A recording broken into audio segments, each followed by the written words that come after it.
Good morning everyone, welcome back to my YouTube channel. সুন্দর view নিয়ে mini ব্লগটা start করলাম।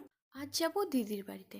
সকাল সকাল রেডি হয়ে বাজার দিয়ে কিছু গিফটস নিয়ে তাড়াতাড়ি পৌঁছে গেলাম। যেমনটা দেখতেই পাচ্ছ, আজকে হলো ভাইফোঁটা। পূর্ণিমা ছিল দুপুর 1টার পর। সকাল দিয়ে না খেয়ে ওনাদের খিদে পেয়ে গেছিল, তাই তাড়াতাড়ি করে সবাই বসে পড়েছে ফোঁটাটা নেওয়ার জন্য।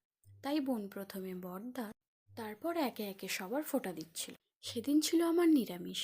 আমি দিদিদের হাজার বারণ করার সত্ত্বেও তবুও তারা আলাদাভাবে আমার জন্য অ্যারেঞ্জমেন্ট করেছে। মানে বড় বোন তো সব ঠিক করলো, কিন্তু ছোট বোন মাঝে তিলক দিতেই ভুলে গেছিল। সেই নিয়ে সবাই ওর উপর হাসাহাসি করছিল। যেহেতু ও ছোট, তাই একটু ভুল করেই ফেলেছে। অন্যদিকে বড়দা আর দিদি ফটো তুলতেই ব্যস্ত। গিফট দেওয়ার সময় বস্ত্র বিতরণ বলে আবারও ছোটটার সাথে সবাই মজা করছিল। তারপর সবাই মিলে লাঞ্চ করে নিল। বাবা, ভাই বোনের কি ভালোবাসা! ভিডিওটা ভালো লাগলে সাবস্ক্রাইব করে দিও।